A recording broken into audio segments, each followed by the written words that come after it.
A new webinar format settings hold us back, are we? So looks like we can chat and mute, disable. See, I mean, see if anyone can unmute themselves, because definitely I want to be able to take, some questions today. We're just gonna, dive into it.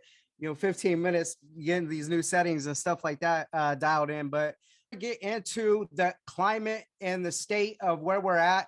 What it's going to take to really, convert now business without a doubt, and it's to start to do it the right way.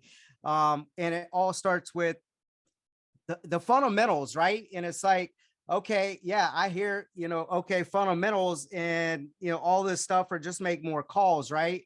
But it might just sound like, okay, it's too easy. And all of the stuff that I'm going to share with you today, guys, I'm going to give you a number and a text code, and then you'll be able to text that, number, and it will ship these files to you in spreadsheets and stuff like that. And what I would challenge you to do is just start to track your numbers.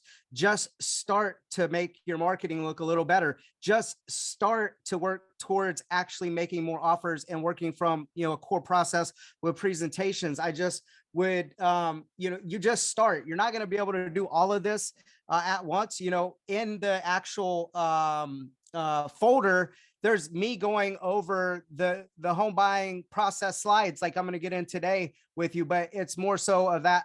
It is in a role play type of setting and stuff like that. And today I wanted to talk about what needs to happen to be able to get there. Then what do you do when you get there? And then what happens afterwards, right? To get this thing dialed in, at least on the buyer side, as a predictable business, because that's what we're, going to focus on.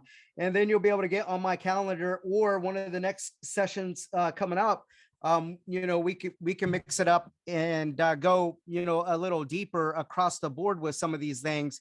But, get with the people and role play with them on the, buyer presentation, or compare your numbers, or make live calls. And I'm going to show you some video today and stuff like that. And so, as an example right here, these core metrics right here are so important for me to be able to help anyone from a logical state, not an emotional state, right? It's like, I can sit down with you and see where there's a breakdown in the process. So you can see they got, this was an 8-week period right here. They had gotten, 200 or 280 leads, online leads, right? And the spreadsheet will auto calculate daily or weekly, monthly for you, whatever it may be. They're not really taking up, offline leads, sign calls, I like any of that stuff. SOI wasn't really big for them. Did get 3 leads there. And then, initial follow-up or initial contact is 176 times, off those leads, or their follow-ups also were 41 past, old leads, whatever it may be. Now, the only thing we need to focus on when we're on the phone with, buyers right now is not puking the shift on them, not puking anything. It's to get in front of them, to sit down with them, to go over everything with them, right? And so prospect for appointments, or, hey, I'd love to be able to go over all that with you, position some type of unique value proposition that is going to get them to take action towards being able to talk to you in the future in a controlled environment that you're controlling the time, the information. You're beginning with the end, with the outcome that is going to be a co-agreement with them hiring you. You're paying for the Home Buyer Advantage program through additional funds on top of the commission to help offset, other costs in your business and things like that. And too many people don't stay within the straight line theory and in the structure of the call.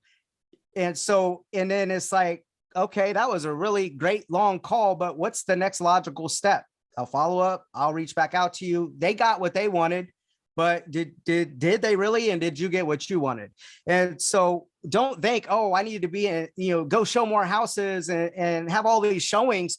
The actual market shift has went from outside running around with our heads cut off to writing as many offers as we possibly, could write, and, more buyers to work with than we could work with, just if we could find them a house, right?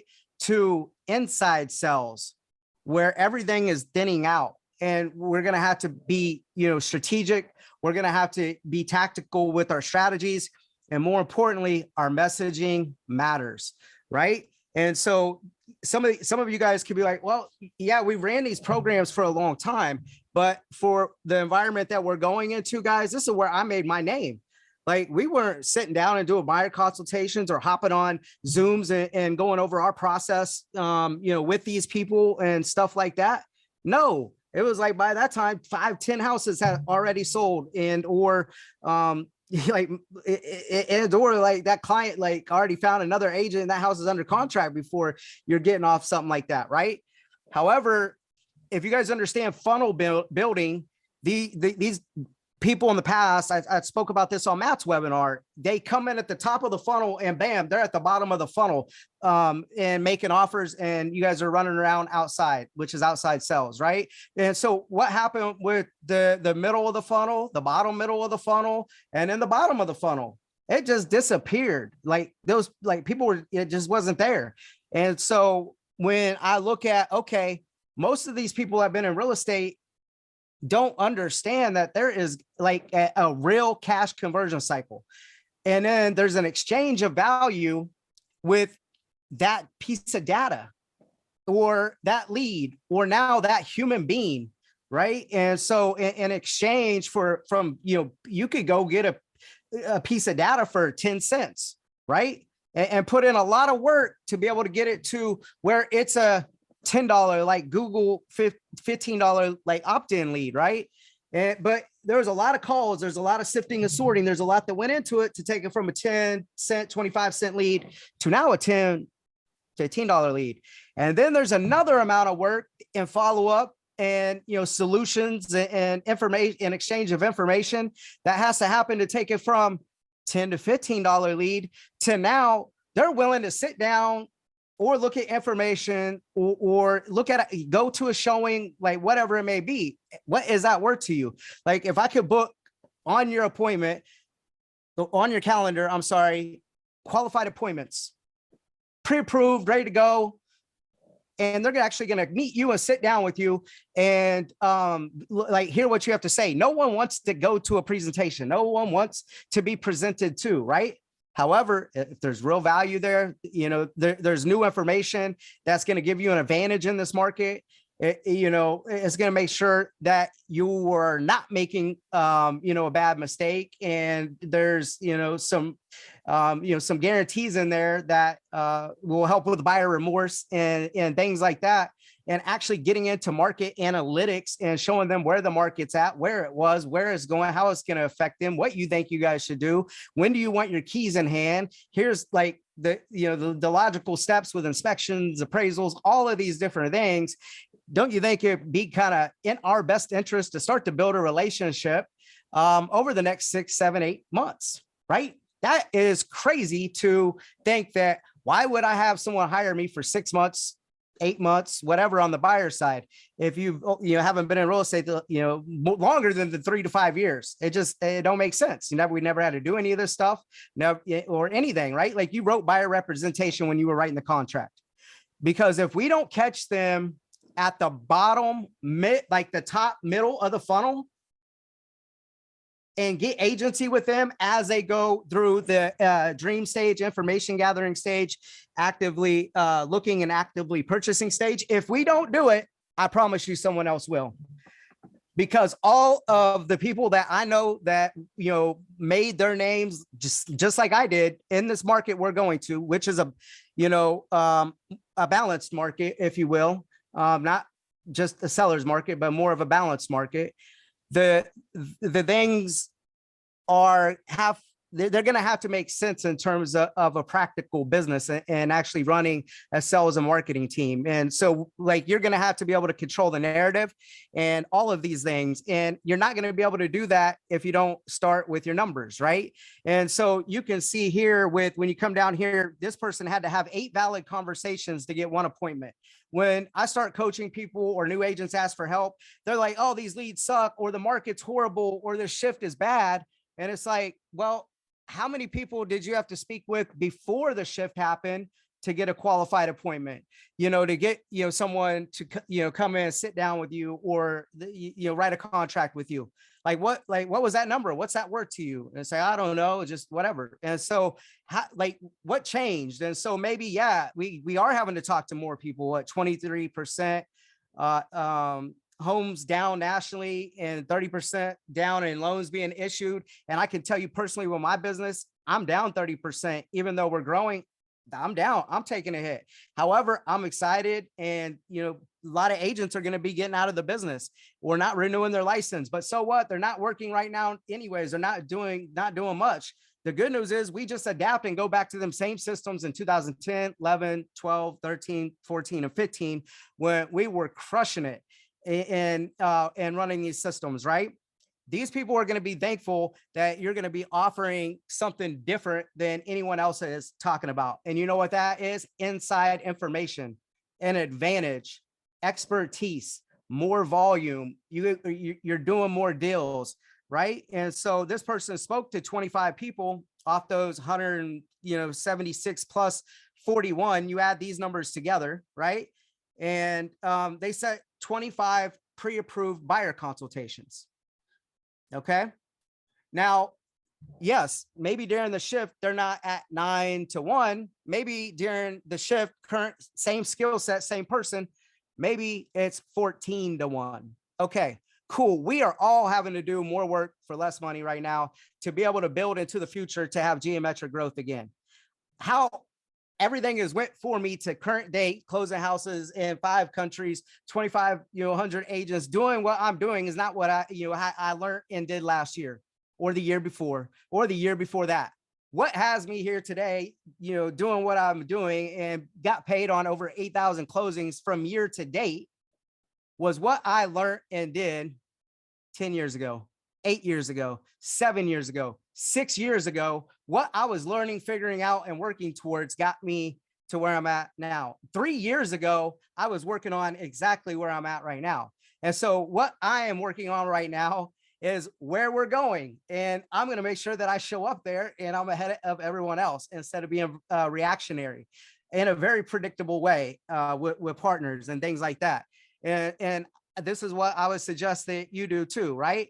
And so it's like, just going back to this with new variables, tech, obviously the buyer's a little more smarter, but I didn't have Zoom back then or getting on Zooms. Like all of these things were face to face. And so if you could get 70 people, you probably were going to get more to show up to a Zoom to burn through a quick 15 minutes, because even when I break down it to you and we go through the slides and things like that, it don't mean that it's got to be 30 minutes, 45 minutes or whatever. Even what I show you today, it's just touching on setting expectations. Here's where you're at, what you should expect, all of that stuff, because different slides will mean different things to different people and length of conversation will go differently, if that makes sense. But following the process is what the most important part is.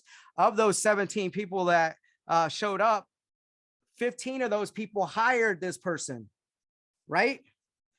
Okay, maybe in a shift, maybe we have just speak with 30% more people. We still have the same lower show up confirm rate if we have the same skill set, same person, right? And so maybe that's 10, 11, 12 agencies signed instead of 15, right? And so that's how we have to think. And for things to get better, we got to think differently, and we have to become better and not look at it like, oh, we need more leads, we need this, or I wish this was easier. No, like we have to have better conversations, and the messaging has to be different than what it was, because they're experiencing different pain. They have different things affecting them that they need solutions to. And I have a lot of people telling me, Adam, like everything you said you weren't going to do, or all this stuff. They're like, why are you doing all this stuff right now? And it's like, because I am doing what's necessary. Because if I don't do this, it's like, yeah, I can get away with it and it's not going to affect me now, today, tomorrow. But I don't know if you've ever heard that story about the frog, boiling in the pan. That water just slowly starts to heat up and then it starts to get hot. Then you're boiling and it was painless and you're dead, just like that frog in the pan, right? And so when I say what got me here today isn't what I did yesterday, and a month ago, a year ago. It's what I did years ago. And I know that. And now it's so crazy to me what I learned with Gerbic and went full circle with all of this stuff. I am showing right back up in the same exact spot or entering into a vortex of what I went into 13 years ago as a 28-year-old kid getting in to real estate. Gerbic just got me in the rooms of giants and around a lot of smart people. And thankfully he had the checkbook and the vision and really like the all-in mentality when everybody was shrinking, everyone was, folding or complaining or talking negative. Gerbic wrote those checks, spent time on the road, went to masterminds, took his hits when we had 300 signs in the yard and only 9 homes pending, and invested in systems, processes, people. And I just happened to be there to execute it. And I got to experience and see it all. And what we're going back into is like a very fundamental market, skill-based market. And I promise you, if you start to get 88% agency sign that showed up, even though yes, everything's down in a predictable manner, you can see they pinned 16 houses, which yes, is over a 5% conversion rate. And not all 16 of those pending were from the agencies just from this snapshot of this month. They could have been agencies that they were carrying from the last 60 days, so on and so forth. But when I say now business, it's like, yes, start tracking your numbers now and everything else comes into play. All right. And so that sheet will be in there. And it's like, if you guys got questions on that, let me know, because if you don't do that, I can't help you, because at the end of the day, when we go through this, it could be, hey, you're not putting enough call volume in, you're not getting enough actual leads. That could be a real thing, right? And it's like, cool. Where did it go? And let me, it's like, is it this screen for you guys? And then I gotta find what I did with that. Okay, so, but then it's like, let's say you're getting in front of, potential clients, right? We'll just call them customers. They're not clients yet. Let's say you're getting in front of people. Like you're focused, like my whole job, Adam, is just to prospect on for agencies, not answer questions, not act like a super smart realtor, not deliver a bunch of information to them, not like try to explain the market and puke a bunch of stuff to them. It's to do one thing only: answer swiftly and ask another question, answer and ask and set an appointment. It's jab, jab, punch, damn near from Gary V. Give, take, instead of blah, blah, blah. I'm super busy. Here's what I can do for you today, right? Or answer, ask for them to take action closer towards you. And it's like, I would have people in their car, right, rolling around with other agents, looking at houses, and I would be prospecting, working inside sales. And I'd be like, they didn't sit down with you. Oh, so you working with them, that means you actually hired them and they've sit down with you and they went through the whole process and where we're at in the market versus what we just came out of, which is a huge gap, and it's alarming. And went over what they're doing differently for you, or what they're specifically doing for home buyer, first-time home buyers like yourself, or VAs like yourself. They're like, no, they haven't really explained anything to me. We're just out looking at houses. Oh my God.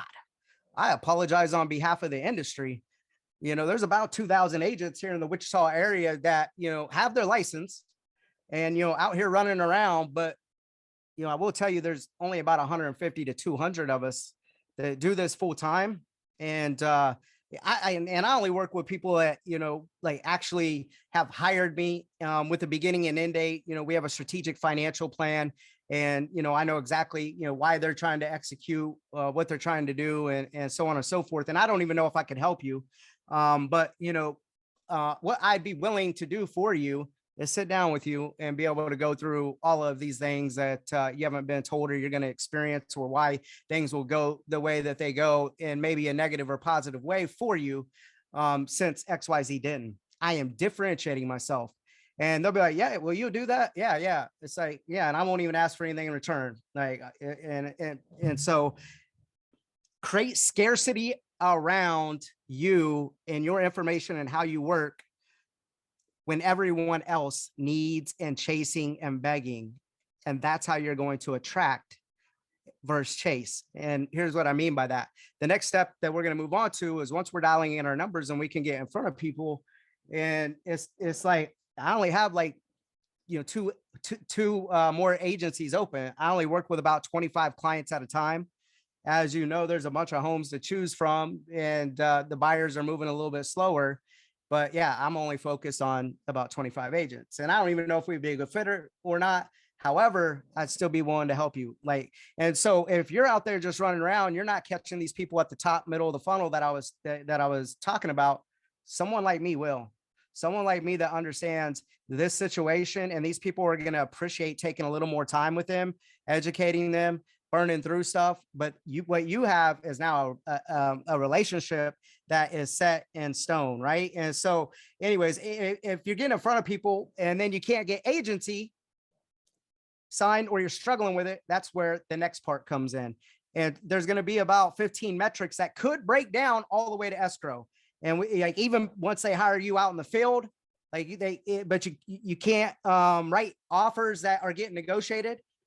It's because maybe the market expectations, weren't agreed to up front or fully articulated, and structuring, poor offers, but they've hired you. You've got, 30, 40 agencies, but you just can't seem to pin a house, right? So then it could be, how do we focus on better setting expectations that your clients could agree to, with listening to you on what it's going to take to actually get this deal done. If it meets about 80% of their requirements, and trust you, right? And so, or how to structure that and negotiate and all that stuff. And that's different than prospecting or presenting.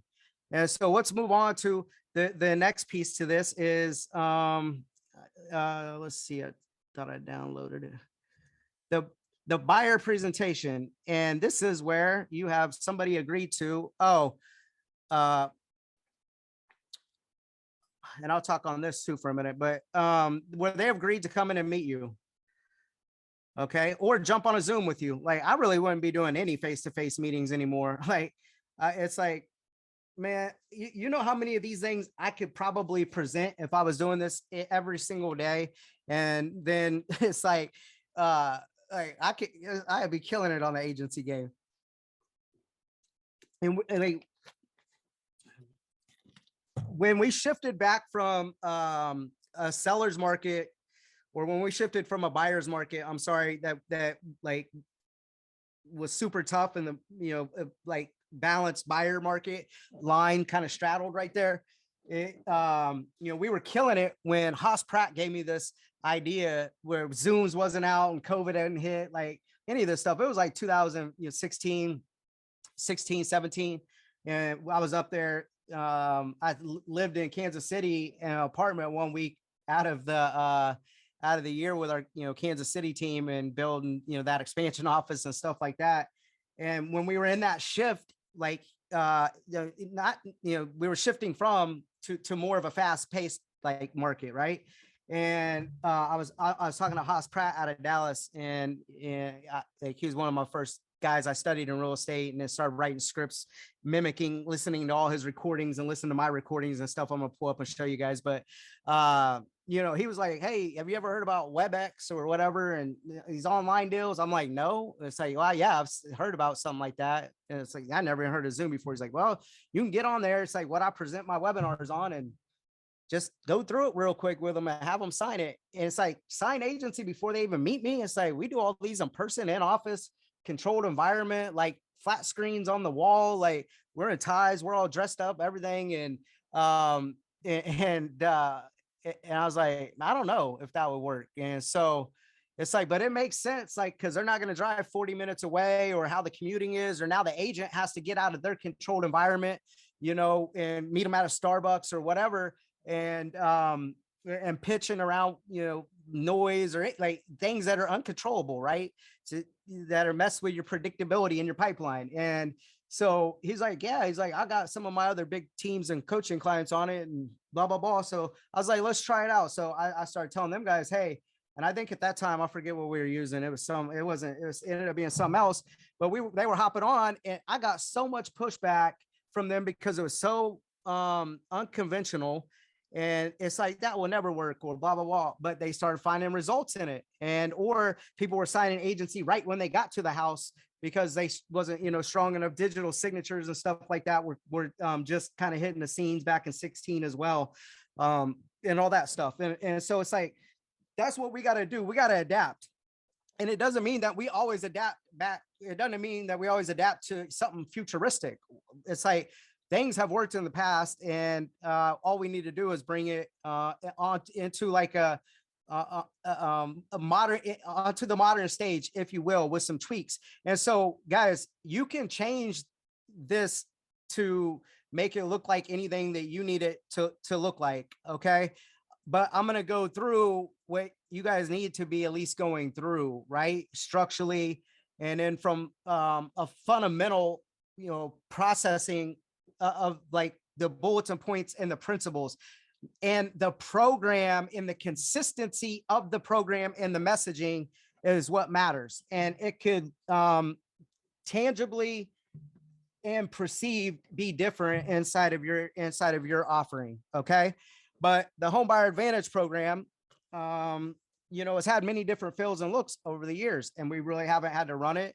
But we're definitely moving back to it. And so some of the plug and play stuff that we have with it is pretty cool, from your addendums to the actual slides, to some of your imagery with brochures, to your emailing pieces, and consistency, with that. So you can start to create some mind share with them.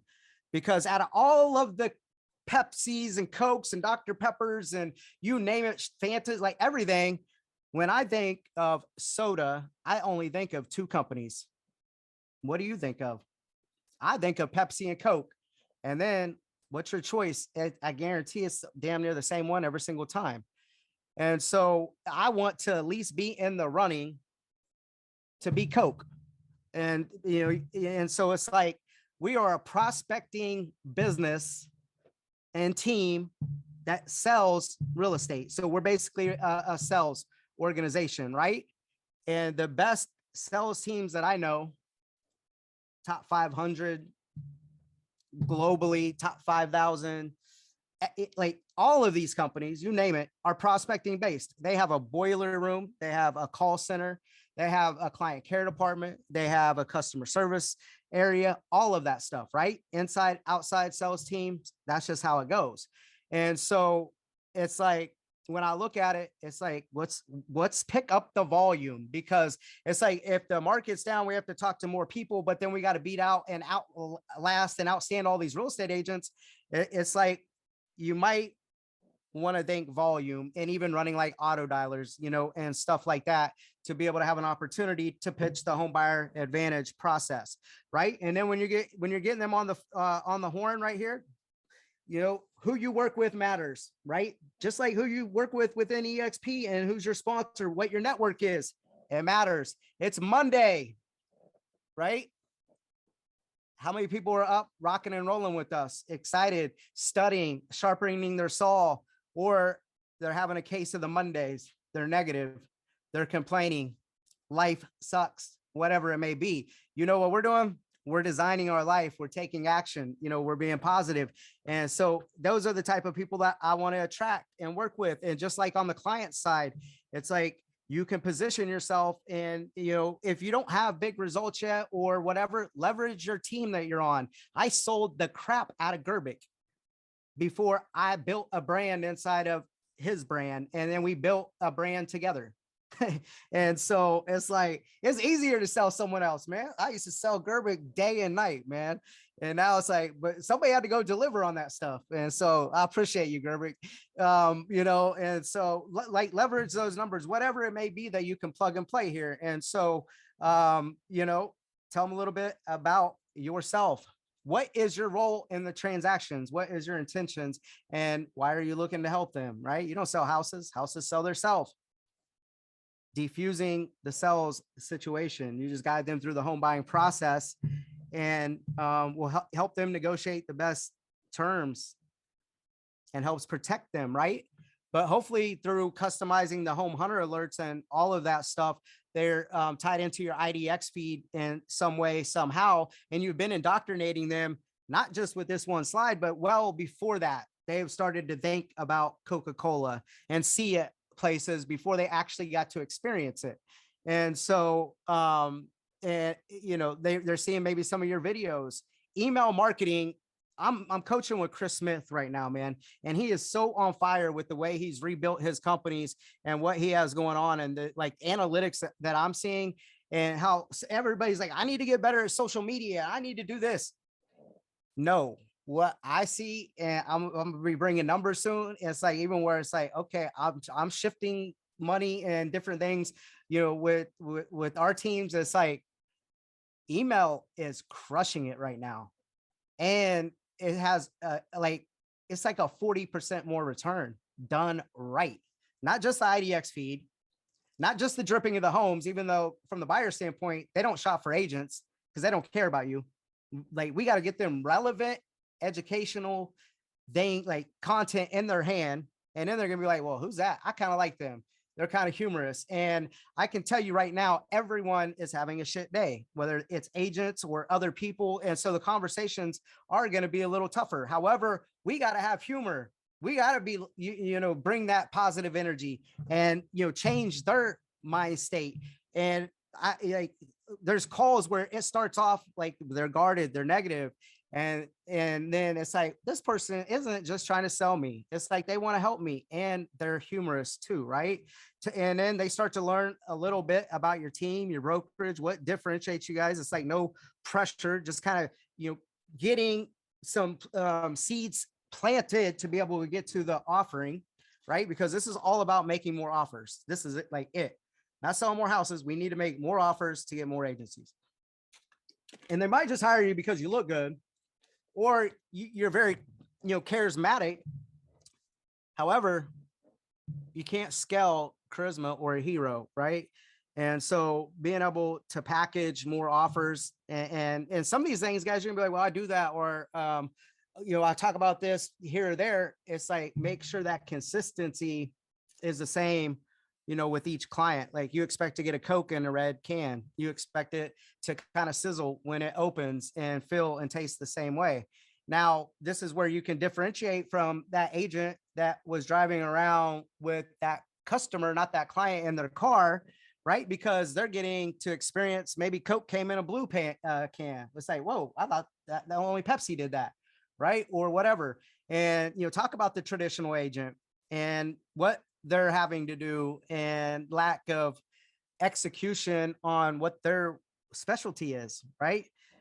And what you do, you can modify this different. Let's say you are a single agent. And so what I have to do is work with other agents that are single agents to come up with something that still differentiates you from the average, frustrated, part-time agent that's complaining and negative.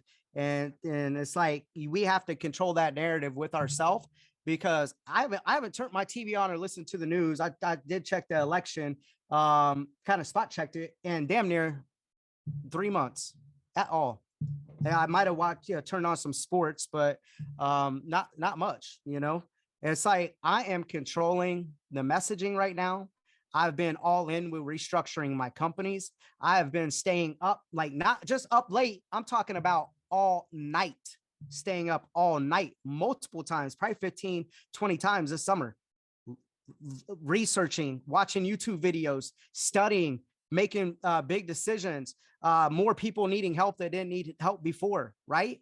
And so it's like, we're all, you know, having to do this a little bit differently. So don't think, oh, well, this applies to me or doesn't apply to me. Think about your offer, right? And what you can do, you know, for them and build around them. For an example, you know, you might not have like a listings department, a marketing department, or a transaction coordinator, or, you know, whatever. You might not have a team leader, you know, in a traditional way. But what you want to be able to do is for them to visually see what you do differently, right? And it is better. And you are the specialist, right?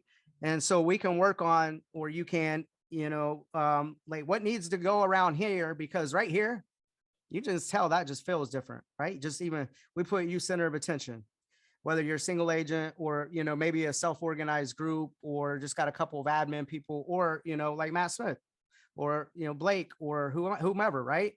And so getting to this part right here is going to be a huge, huge slide where I would spend a fair amount of time. You can burn through all this other stuff I'm going to show you and get it out. But this right here, hopefully was what you were teeing the meeting up for, other than, okay, you're my guy or you're my gal, and I think that you can help me execute on this. And guys, we're going to be running a little bit late for the people who got on here. We got started 15 minutes late due to a new webinar being launched within Zoom versus my normal meeting. And then I had to figure out a few new features and then go and unlock some things in my security settings. So if you're just showing up late, I appreciate all of you guys for showing up to our first 2% Monday mastermind call, where we're going through the home buyer advantage process core, from starting to track your numbers to to every breakdown. And what we're at right now is just one of many breakdowns in this pitch right here, if you will, that I'm going through and explaining. I'm not role playing it. That will be in the folder that you get later, and all that fun stuff. But and so just expect we're going to go a little bit late here, but this part right here, explaining to them why the market's where it's at. And hopefully you're, when I'm talking about staying up late at night, studying, figuring out what is going on, what are, other smart people that I've respected above me and below me doing, it's real. Right. And so with the decisions and the direction of where I'm going, I'm confident. I've been here and done it before, and it's kind of weird a little bit, but I'm excited to have probably the worst winter than I've ever experienced, other than when I got into real estate, when everyone was getting out of it. And so it's going to seem like a little more work, or why, or it's not paying off right now, but you were setting up the systems, the infrastructure, and you're doing the tracking, working on, enhancing your messaging with the marketing piece that, you're able to pitch because you're prospecting and speaking every day. But right here, hopefully is why they hire you. It's you understand the market, and you are hyper local, and you're watching and at least studying a little bit or pieces of the market every single day, and being able to rattle stuff off in a matter of seconds, damn near asked in a random way, just because you have that much market knowledge. And you just don't do that overnight, and you just don't become that discipline to track those type of analytics that need to be tracked. And we can have maybe another call on that, and then how to actually articulate that those because broker metrics or trend graphics is where we used to pull our data from MLS, and it would put it into, and if you guys have been around, it would put it in a single spreadsheet that we would get to our agents every single month. I actually have it coming back, but you can't get it with EXP for whatever reason. It's EXP policy, and I understand why. But so I went through my buddy, and we're bringing it back. And it's because it's going to be necessary, because it is going to allow you to articulate the market broke down per $10,000, because our average sales price is 180 here, and it's color coded and everything, so we can have a collaborative close. We can have a collaborative expectation of where it's at, because once you start verbally telling me that you agree with me, verbally telling me, yeah, you can see it, verbally thinking what you're going to have to do, and it's differently than what it was before you walked in here or hopped on this Zoom with me, then you and I are on the same page, and then the rest will be easy, right? And so trend graphics, or if the 10 talking points with average days on market to list to close ratios, and all of those things, and being able to break it down for their price range and where it's at and what they should experience and what's going on, and why they're not special, and it's going to happen to them too. And so the good news is we got a better game plan. I have more experience at this, and this is why, you're going to be able to at least get above market results for what you're looking for. All right. And then that slide right there will hopefully be where you spend the most amount of time. And then, getting into who's who in real estate, really differentiating between buyer agents, seller agents, transaction managers, brokers, all of that stuff, letting them know that for me, like, yeah, like I'm not getting up on Saturday mornings or, Sunday night away from my family to show houses or any of that stuff. But, we do show houses 24/7, 7 days a week with my team, within the team, but I only work with people that have, 100% chosen me to represent them, and I'm honored to represent those people. And I turn down a lot more people than I sign every single month. And so I feel like you and I would be a good fit. And so create that, right? That like that scarcity, turning people down, like, and they know there's a lot of people out there looking, a lot of houses, a lot of real estate agents, right? And you only work with X amount of people, and you have this amount of people right now. And so like, it's like you want like you want them to feel like them working with you, like that's an honor as well, not just the other way around, right? Because you're a specialist, your time and your expertise, it damn sure is worth something. It's like you have to be able to say no to be able to say yes to things that really matter, that could yield more money. When I remember when I was selling houses, I just run and gamble and do different stuff, and damn, it never worked out like the way I thought it would be. And I was always at the bar drinking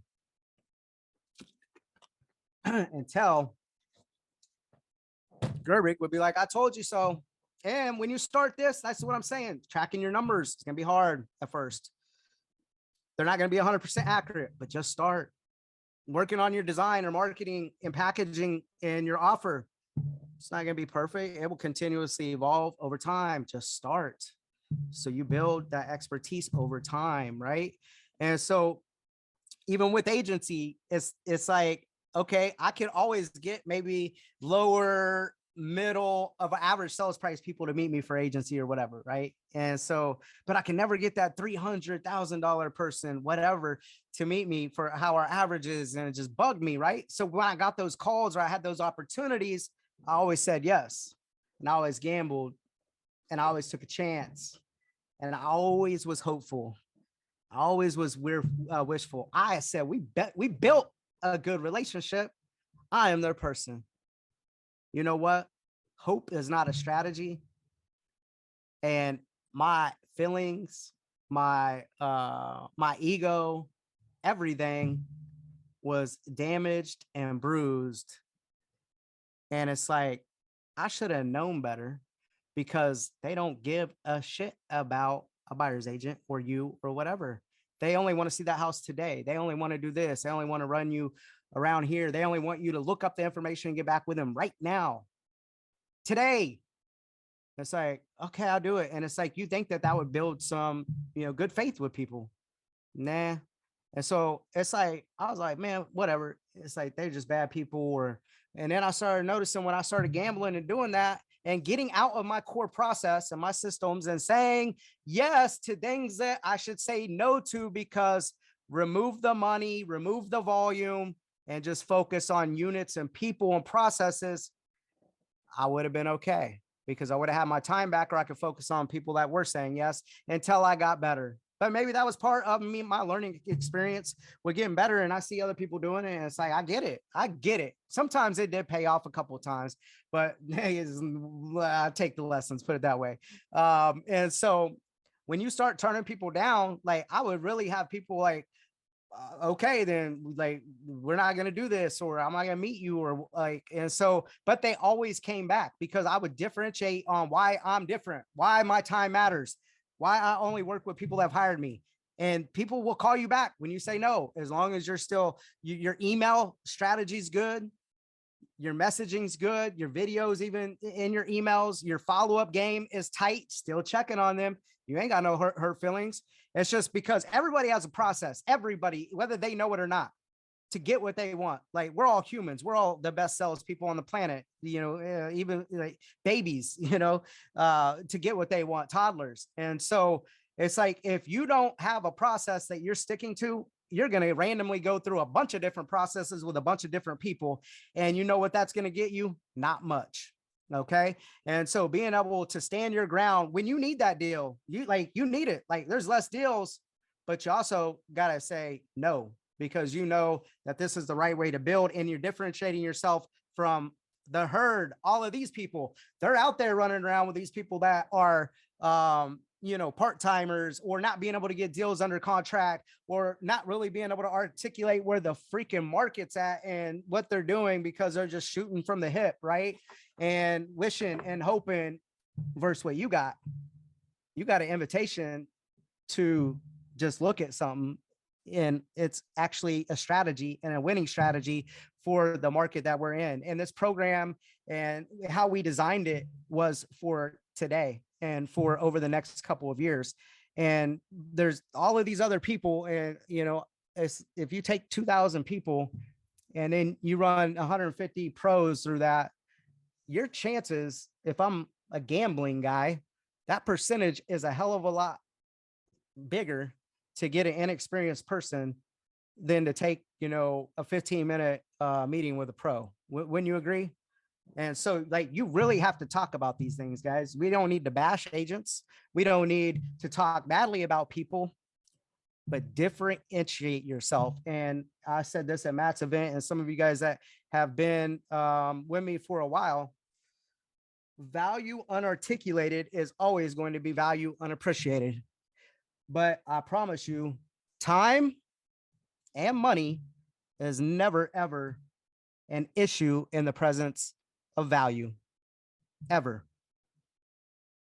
But if you're never articulating it and making that offer or suggesting next logical steps, that nobody's going to follow, nobody's going to go through it, right? Or respect the value of you, your team, or the amount of deals that you do differently. And you, as an agent or whatever, we could work on the messaging here. Don't need to just be this, but it has to be able, you have to be able to show them you are winning, right? Yes, the market is down, but it's not that bad. You still have clients. You're still busy enough to say no. Not getting out of my ways. I mean, at all. I was supposed to be at the Sprint Series speaking in Denver. I shocked the hell out of Michael Valdez, international growth, and Dave Kennard, the U.S. president of growth, because I was on the speaker list, and they agreed. I agreed to help them out and go there to speak. And just how the Alpha Group, the top 100 people, other people stepped up, and so on and so forth, and how I missed EXPCon. I was like, yeah, I'll come help you guys. We'll kill it. And then, speaker list came out. However, my schedule, my business comes first. I'm always a team player, but I just got back from even running some over in Missouri. And then I was going back to help Matt Smith, one of my partners, and my business, right? Back to Missouri, second time in that month, and then doing stuff back here in Kansas. It's just, I felt bad, and I just had to say no. And Michael was like, man, like, okay, blah blah blah, and all this. It's like, I told Matt Smith when we were in Dallas, this, guys, even though you're winning, we're closing deals, we're still growing, we're winning, right? Now is not the time to celebrate. Now is the time to put our head down and differentiate from all of these other people that are going to fail, going to get out of the business. So the clients, potential partners, everyone can see who the clear professional is, right? And that's you. And then, like, what you're specialized in is, it's like, I know that. Like, there's a lot of people that know Adam is really good at conversion, and people call me the ISA guy or whatever. And so, go deep on your expertise and your messaging for how you can help them, right? Like, there's people that are even building towards E&O or RE&O and short sales and all that stuff. And it's like, okay, some of us coming back, right? And it is coming back. I just don't know if it'll be at the level of 2008, 9, and 10 that we've seen. However, it is smart to start to build those systems, get certified, build the infrastructure with the asset managers and all of that stuff. So when it is here, you're not playing catch up, right? And it's like everything's already put in place and you're prepared. And so it's like, go deep on your niche, but create that messaging for that niche, right? It's like, do you think with the REO stuff it could be a home buyer advantage process? No, it's like you could tie in pieces of it, and you're offering to the home buyer advantage stuff or something like that, but it kind of be like a standalone program and all that fun stuff. And then being able to maybe, share with them when you're going through the market numbers too, like the backside of MLS and kind of all that stuff as you're like articulating the market. And we know this is what I'm excited about too, man. There's so many people that are going to be listing houses, or they're going to like experience it with a couple agents that don't sell, expire, whatever. And then they're going to try to list at their house. So on their own. So just a side note for you guys, in terms of the lead generation conversion piece, it's like, I wasn't running Red X. I wasn't running Vulcan 7, Torchex, like any of those programs. You know what I'm telling everyone to do? Exactly what I'm doing. You like, yeah, like email is and messaging, and these offers are going to matter. And the new pillars are going to come back that at one point in time I crushed it on. And it's like, get one niche set up, guys. Don't try to do everything and all at once in a packet and then package it together. Just do one thing and do it really, really well and better than everyone else, and get it predictable and sustainable, and then move on to the next thing. And so expireds and withdrawing and cancellations are one, because yes, we're going to see a flood of these things at the end of the winter time, during the winter time, and then it will continuously. We'll understand, like, we're already in the market, but we'll know exactly kind of by going into next spring what it'll look like, I believe, over the next 3 years. And so with all of these inexperienced agents, amount of people that are that got into this business, and how it's thinned out and everything that is going on, this is what I experienced, and it is the same thing that you're going to experience when I talk about coming full circle. One of the very first things I did in real estate was start making expired and FSBO calls, and was paid $100 per appointment on average. When we had 300 signs in yards, only 9 homes pending at that time, it was about 3 confirmed appointments a week, making about $300 a week when I got in real estate, as a lot of you guys understand. And everybody that I spoke with hired their friend, hired their sisters, cousins, so-and-so, because everyone had a license. It was booming, right?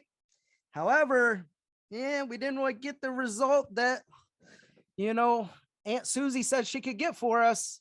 Things just didn't go that way. And we kind of have these, the time crunch looming of like, where we really have to like get things done or take losses or make some big decisions here. And the differentiating of the messaging and the offering and the indoctrination of brands is what allowed us to capture that market share, as Susie had to go back and get another job, or her livelihood wasn't tied into it because she was a housewife and just sold 5 houses a year or whatever. And so that same pillar is going to come back. So go back and set something like that up and get the messaging dialed in with your outbound scripting and stuff like that. And the first thing I would always ask them, hey, did you ever receive any of our literature outlining our aggressive marketing plan? And they'd always be like, I saw a postcard or threw it away, or actually you're sitting on the counter and I've been waiting to get away from this lady. And I told my wife, so we needed to hire a professional.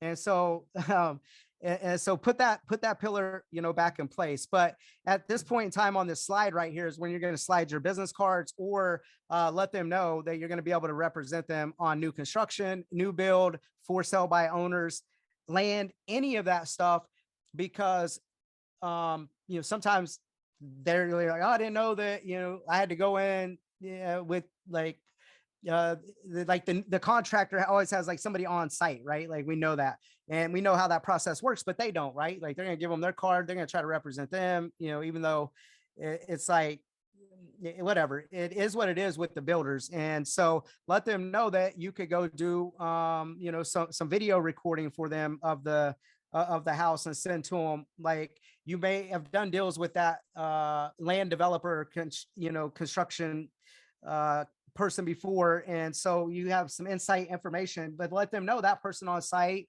or, the for sale by owner people, it's like in their best interest, to look after their best interest. And then hopefully they know by now what your role is in, representing them, and what your specialty is, and, isn't going to cost them a thing, all that stuff. We know the best homes don't last long, blah, blah, blah. Always send over, or I would give them the contract, because I always hated, even when I started running the showing partner model, guys, and I quit showing houses, only worked inside sales and paid someone to show houses. But I would always write my contracts and negotiate all my stuff. I always hate when I send over the contract, and it's like inevitable that, like, people like, I gotta go line by line, or it's like a big decision for them, which it is. But it's like, there's like seven, really 8 pieces in the contract that really matter, right? And so I typically give it to them, highlight, or already have it highlighted on there. So when we get to the contract part, they've already seen it, they've already experienced it, they already know what to expect. And so it's all good. Just like with the earnest money, once we find a house, you're able to do this, and so on and so forth. And we have a financial game plan, right? What the home inspection open date looks like, normally how I write my contracts, what it looks like. Here's a list of people when we get there that you can choose from, or, whatever, right? And so then if we get past that part, and we're going to move on to the appraisal, piece of it, and, who, like, and it's like, who handles that, and what they should maybe expect on their end with time frame and monies and all of that stuff, right? And then getting into the home buyer advantage program, where we can remove the risk of them feeling remorseful, because the housing crisis is here. And it's like, what if I buy a house and I'm upside down, and all of this stuff, right? Real estate, just like anything else, it goes up, it goes down, but it doesn't matter. People need, a place to live, to raise their family, do whatever, relocate out or in for, military or work or corporate or whatever, right? And so if you could slap some type of guarantee that removes risk to do business with you, or to take action, because they want to take action. It's just no one has been able to explain the market like you. No one has been able to position themselves in terms of, a trusted advisor. And then, like, you're saying and doing things that others aren't doing. And so being able to allow them, hey, man, if you absolutely don't love your house flat out within the next 12 months after you close on it, I'll turn around and sell it for free. Wouldn't that be worth about 15 minutes of hopping on a Zoom with me, where I could go over our home buyer advantage program, which is stacked with about 7 or 8 other benefits in there as well. Here at 3:00, or, we can meet up XYZ to see how this could work for you and your family. Right. And so you want to use, obviously, if you guys been around, I'm not going to get into it because the time crunch, the optimized closing formula, and how we use that tied into the value propositions. Use these as hooks: answer and ask, acknowledge and ask them to take you up on the offer, to learn more, see how it's going to help them have keys in hand by this date, or have some type of advantage, right? And then the home warranty piece, whether it's something else that you're offering or not, if we can't get one negotiated for you, we'll purchase it. Building out some type of raving fan stuff, and it's like, we have moving trucks, all these other big things, but it's like, we don't need that today. It's like what I'm going to do with the Boulevard Group. It's like what my other small teams did that started small. Do drawings, do giveaways, start to build a community that you're communicating with, and making deposits of value to them for being a lifetime member, for purchasing a house through you. And I promise you that with the right system set up, and the tracking, you're going to create raving fans. And if you've read Michael Mayer's, top 150, and the relationships and how you can manage them and influence people, without really any money involved. People want to see you win. People know your brand promise. They know that you are better than the others out there. And there is a choice. There is people that, can give hope, like times like today, right? And so they're going to refer you. They're going to put their ear to the street because they liked winning Kansas City Chiefs tickets. They appreciated going to the client appreciation barbecue this summer, and so on and so forth, right? And so everything big starts small, and keep that in mind. Now, the best part is when you value stack all of these different things and went through this process, all I'm asking for is your loyalty, right? Because I want to know that I can trust that if I do everything that I'm supposed to do, when you say jump, I say like I say how high, and I'll run, to the end of the earth, just like I will do for any of my partners or any of my clients. They show houses 24 hours a day. We'll see as many as we need to see, but you could see from that sheet that I showed you, on average, showing 3 houses, or it wasn't 3 houses, it was 3, showing routes. We were pending a contract, or writing a contract, or it was pending. So, it's like, you're not telling them this, right, guys? But it's like that trust has to be there so your feelings don't get hurt, because it's not personal. They do not care about you, right? They only care about getting what they're looking for right then and there. And so when you're making this offer and willing to do all this stuff, and you took all of this, time to package everything and articulate it to them, because they're already working with an agent, but they haven't hired them, and you really didn't ask or see meeting, and you maybe they're not working with an agent, but you're using language like only 2 spots available. I don't even know if I could help you yet. From what I'd heard, I would love to learn more. Here's my suggestion, right? To be able to create that fear of missing out, to work with a rock star like you, right? And you do have things that you can offer, and you do have a good brand promise, and you do have a good work ethic, right? And so what do you want to exchange for all of that? I want your loyalty, but I want your signature. That's it. You can fire me at any given time, and we can walk away, no strings attached, all of that stuff. Take all of the risk, everything out of it, right? And all I'm looking for in return, is referrals, with your raving fans program, but here's what we did last month, and for like a winner for a drawing, or here's what we did, as a community, or here's how many, pies we delivered, or here's how much goodwill we deposited into the community through donations or labor or time or whatever, right? And so I have a couple of different of these presentations for you that you can mix and match, but the branding and the messaging and all that stuff matters, right? To be able to get to the agency piece, where you can then value stack it with more tied into the addendum with the contract, right? And this one needs some of the logo stuff on there, but it ties into that with, then it's when you talk about, and I love, how Blake put these in a brochure. I never mailed some of this stuff out. This is plug and play, like one of our agents.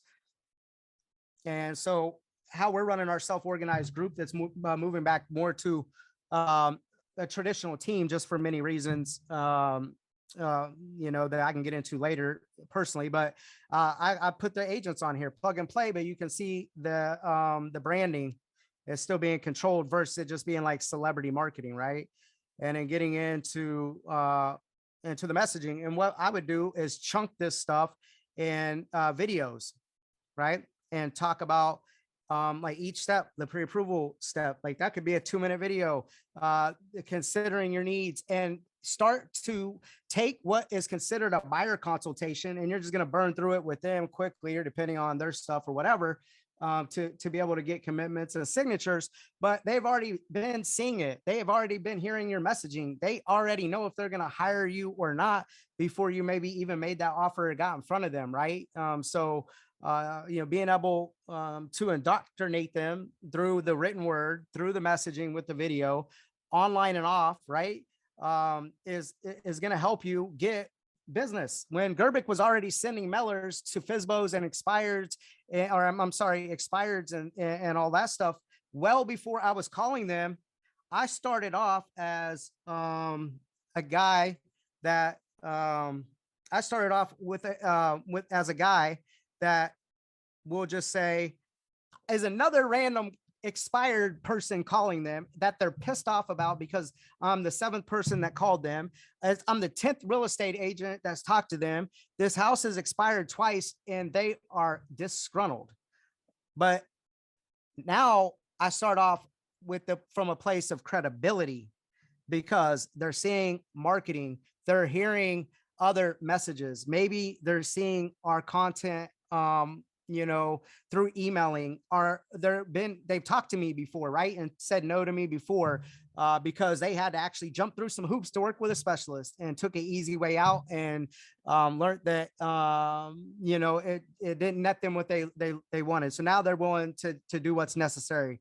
And so it's like, or they're hearing Gerbic on the radio or whatever it may have been. And so it's like, and so hopefully you're indoctrinating them and you're building some mind share with them through social proof well in advance before you are making these offers to them, in person, and creating, some of that scarcity around working with you and the fear of missing out, and all of that stuff. And then you can see here, like another piece, like a flyer that you can leave behind. You always want to leave them, with like whatever, because you could burn through these at showings. Like, okay, I will gamble. I'll meet you at the house, but I typically don't do this. This isn't how I normally do business. But I normally when I gamble like this, just to be quite frank, it doesn't work out. And so that's why I have a process. I do this full time. And so if I gamble with you and I break like my process, can like we spend 10 minutes where I can go through it and show you what I do differently.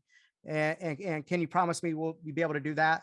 And so it's like, if you're going to gamble, that's one thing, but then there's like gambling with a strategy, right? And so it's like, we'll pitch this at the property or get your physical signatures there afterwards or whatever, until you get really good at structure of calls and being able to do it your way or no way. Right. Like, and so we're just going to have to start with like somewhere.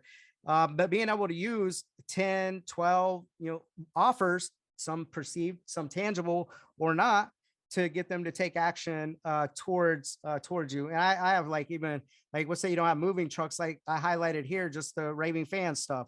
And so for some of the single agents, it's like, okay, but you can't have your own moving truck and like build up to like what other people have built up to. But what you can do is go get some moving truck vouchers, some coupons, and then package that and, talk about, the value that you could bring there. Like I can like, Steven is in our market. He went from 30 closings to over 400. Like he'll probably do close to 500. And like, I don't know, he's been with me about as long as Matt Smith has. Like both of their growth has just been phenomenal. Like Matt, 200, 800, this like, Steve, and like see people do things that we have done.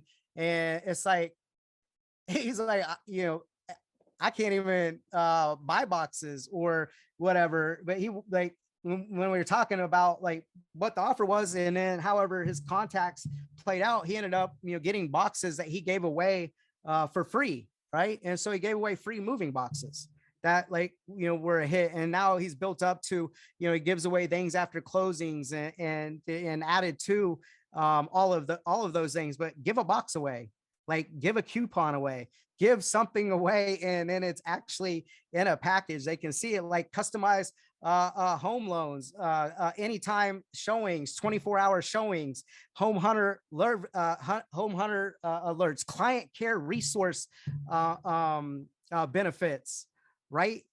There's thousands of loan programs out there, even though interest rates are on the rise, or there's strategies where we can show you how to buy down your loan and how all of that stuff works. If you would just, take a few minutes out of your time, to get pre-approved and to go through the financial process and things like that. And for me, some people want to put this on the end of the call. Some people want to put it on the back of the call.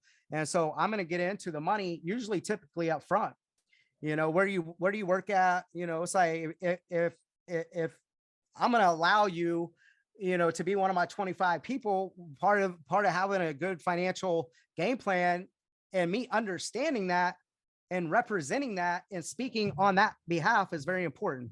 And so like, do you rent? Do you own a home? Like, all of that stuff. How much debt do you have? And it's like people got lazy with just kicking things to the lender. Well, the lender, that's their job. Well, that's not my responsibility, or they're going to do it anyways. They got to get that information anyways. Yes, that is true, but information changes situations. And if controlling information can change a situation and your situation, wouldn't you want to control it versus letting someone else control it? And here's what I mean by that. I learned this lesson when we were building the call center at Select Homes. I used to give Jarrett, that was his name at the time, our co-marketing lender partner. And by the way, you guys need to get some of those. And that was part of this packet right here. Guys, we're going to probably run a little after, was getting co-marketing partnership deals done. RESPA approved, that been through a lot of compliance departments and negotiating these deals to be able to control, drive down your lead cost if you've never done it before, because being able to control costs right now is going to be important. But, the partnership, that I can show you, and we have the contracts, around this too, that I can get our partners and all this stuff RESPA approved.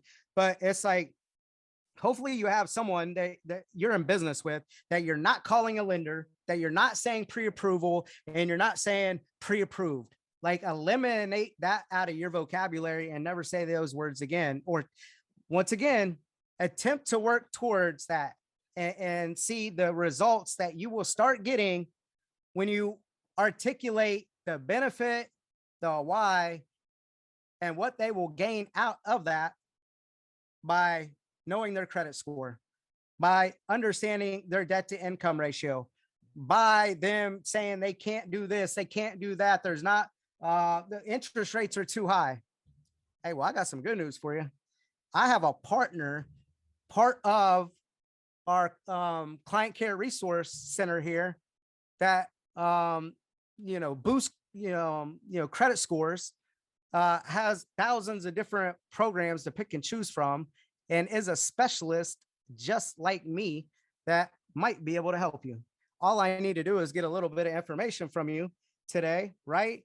And following a framework to, like, whether you do anything with this information or not is irrelevant. In our call center, or even what I would do before, is I would go as far as extract your social security number and birth date.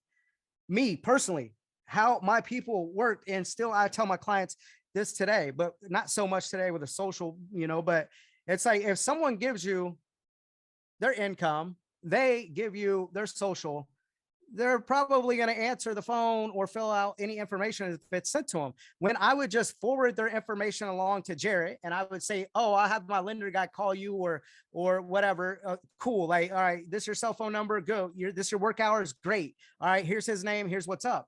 So then I would come in over time, and I would look up, and there'd be sticky notes all over the wall.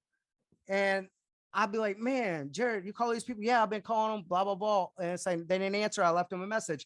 So then I got to rip those sticky notes off the wall. Then I got to follow back up with these people and figure out why they haven't talked to Jared yet. What's up? Some of them are like, yeah, because the relationships with me, I was the expert. They trusted me.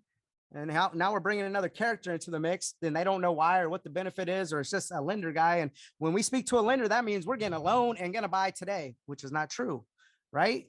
And so I said, Jarrett, I'm having to go back and rework a lot of this stuff and then re-engage them. We're losing some of them. There's a lot of inefficiencies here. And I started thinking about this and how we structure, scripting, and how I, write offers and stuff like that just over my years. And I started thinking about it, and I said, okay, we got to change this process, and we have to change the messaging with the offer.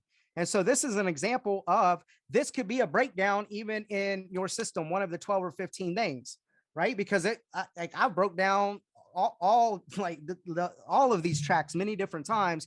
And this is why, if you track your numbers and it's not emotional, it's logical. I could say, no, Matt, you fix this right here, you're going to have some geometric growth. And until you learn that lesson or do that, or develop towards that, then you're going to keep experiencing what you have. And so it's nothing more than that. It's like what you were wanting, you just haven't learned the information or the lesson to consistently do that yet. Right. And so, when we change the messaging, and then the agents and people will be like, even clients or partners be like, you get that much information. It's like, I wouldn't in the last market we came out of, right? Because it's like, shit, like I got more people pre-approved and people writing offers than we can handle, right? However, it's not going to be the case. And, at all in the future, as money's drying up, deals, everything, right? And so the money is going to be important, and me and who I'm working with is going to be important, especially if my partners are spending co-marketing dollars with me and funding the client care and conversion projects and all of that stuff, right? So but when we change the messaging from a part of creating an account with us in our call center, because hopefully you've already welcomed them to the website before, and they understand it's more than a website, it's a communication tool. And whether you're a one-man department, two-man department, woman department or not, you're the best client care resource department that there is, you know what I mean?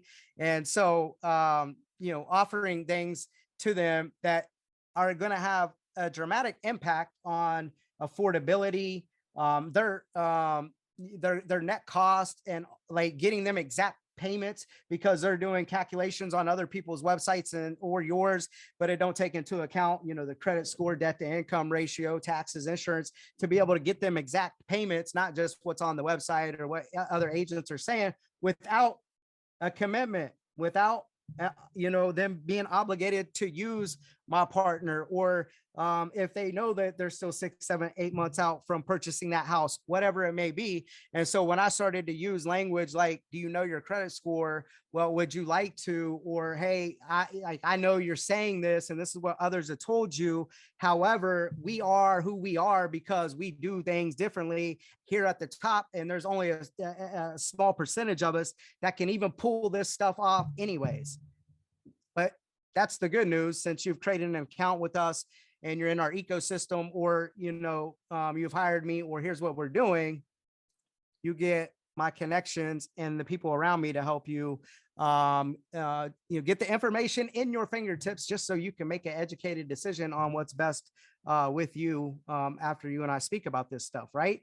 And so a lot of people are going to be complaining about interest rates and all this stuff. Well, if I could show you a little trick how we could do a little buyback, and it's going to save you on your monthly payment, would that be worth a bit of your time? And creating a program around that, and some imagery, and some things like that is trending right now.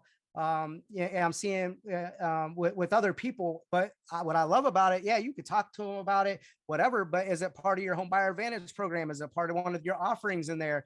Is it one of the messagings that you could actually pitch or make on the phone to get them to take action towards the next logical step, which is learning if that is a cool little program, or what type of other cool stuff you have up your sleeve to be able to help them, right? And you never say lender. Yes, they will end up getting pre-approved. Yes, they'll end up getting pre-qualified, all of that stuff, right? But they don't care about that. You only care about that. Those are sticky industry words. They care about what they need to know, which is how you're going to help them. What is the home buyer advantage program in it?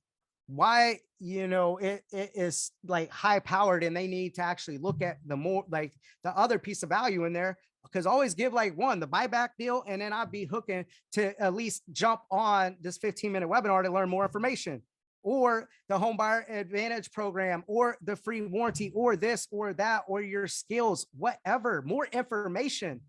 I don't have all day to sit here and talk to you. I answered a few questions. Now it's my turn to make you an offer and ask you a question.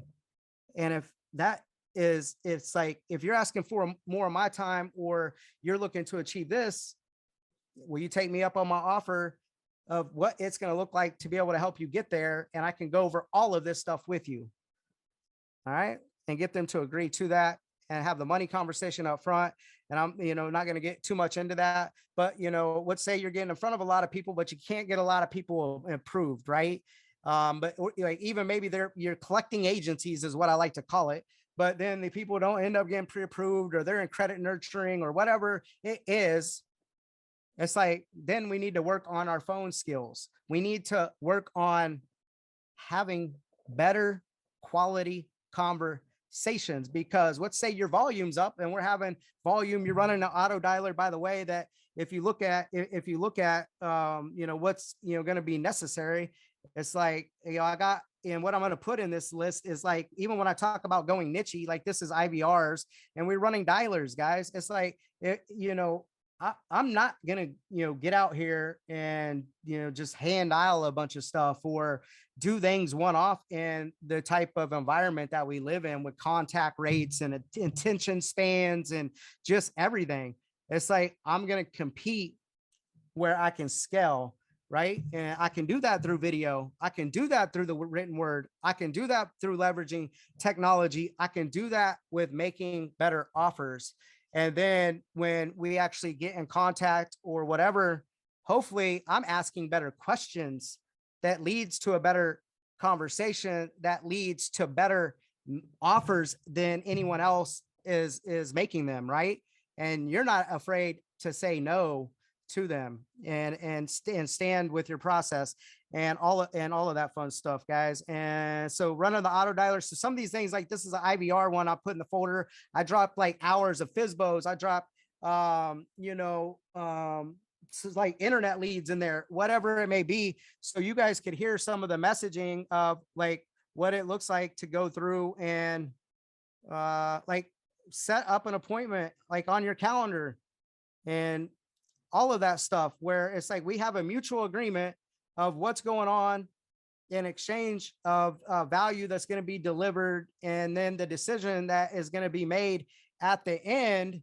So you're putting them through a core decision making process versus professional visiting or random showings out in the field or any of that stuff, guys. And so you want to put them in the decision-making process and controlling that environment. And then the numbers and all that stuff, I dropped some videos in there and spreadsheets, but it's like, that's kind of what I wanted to get into today. And I know we're probably right at an hour and 15 minutes since we kind of got started. Tracking your numbers, guys.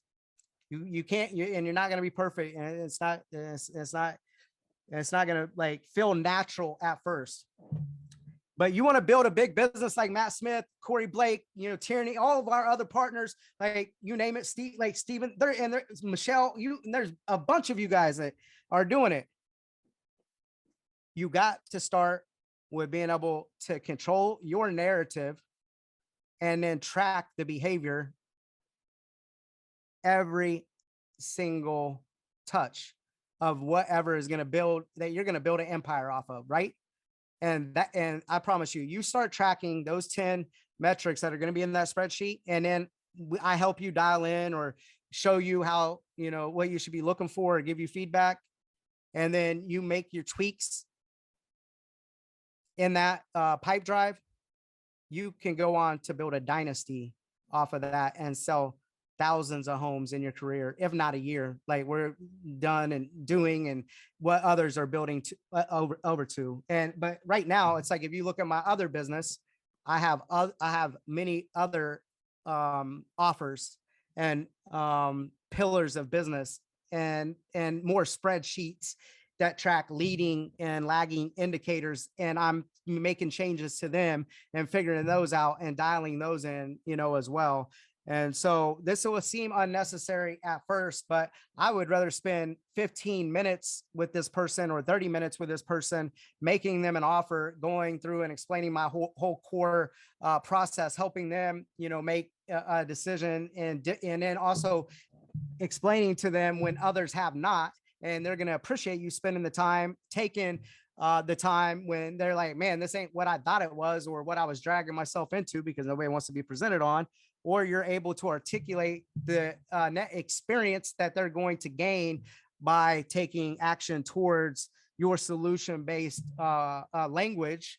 And then once they experience it, they're going to know you're the right person versus doing what everyone else is doing, saying what everyone else is saying, and talking about the same shit. Because I can tell you, the conversation I'm having, even being down, is pretty exciting because I know where we're going. And I know how it's going to look. And I'm pretty excited to move back into more of a skill-based market. It fires me up again, actually, because things were kind of getting boring a little bit. But with that said, I'm going to open it up and take some questions. Or Matt, is there any questions? And then I touched on a lot of stuff, guys. hmm Like, here's for an example, like get together with people and make prospect. Like, this is us like doing jam sessions, like making these calls like together and being able to record yourself and record your language and how you sounded, all of that stuff. Like, you're gonna have to get back to it's like you really want to make like athlete type of money, you're gonna have to practice like one, but review you in action for sure to be able to do it. But it's like, what else? There was like, and we're gonna go through and I'm gonna help you guys go a little deeper with this as you guys hop on my calendar with some of that stuff. But the actual spreadsheet that I showed you off that screenshot will be in there. It's not the ISA one or any of that stuff.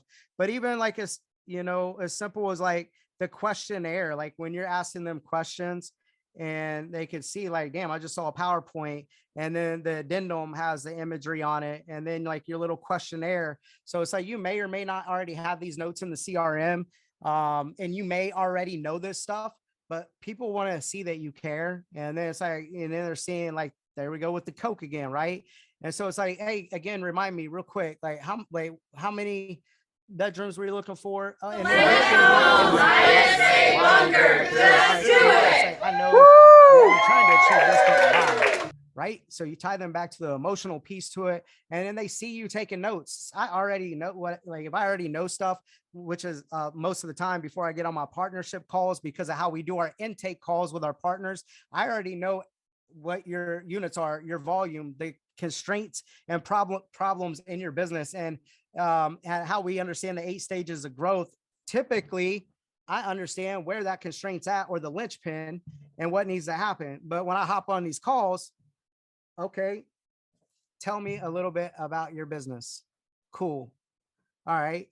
Now tell me this and then why, right? And even though I already know all that stuff, it's like I could just tell them, let's just get straight to the point. Let's just go see this house. I know that they're going to use me, or yeah, like, no. It's like I still follow a process, because if you follow a process, then you can make the process predictable off of your current skill set. And it will be different for each one of you guys and different learning curves, but you will continuously get better. And it's to drive down valid conversations or valid contacts and being able to track per lead source too, to how many times you get to pitch someone or make an offer to someone other than selling a house. And then off of those meetings, that ratio is going to be very important. As you can see, 88% of the time is dialing in a good message and a good offer to be able to get them to a trust in your advisory skills. And then the outside sales piece will then become the next process that we will work on, because you'll run into other issues in this coming market. But the inside sales piece, the messaging piece, the offering piece, tracking piece, the imagery piece, online, offline, and in person on Zooms or whatever, will all matter. But when you're in front of that person, even though we already may know a lot of these things, they see you care, right? And jot notes down that are so tied back to the program or whatever. And so that authenticity piece with that vulnerability piece in a time of need is going to be important, because there's going to be a lot of naysayers out there that say this can't be done or this or that. And if this person couldn't do it, why the hell can you do it? Okay. And that's really like where that empathy piece and vulnerability piece comes into play. But how you control the narrative and your confidence of how we're going to step into greatness into the future, guys, is going to be up to us. And this is going to be a tough, cold winter without a doubt.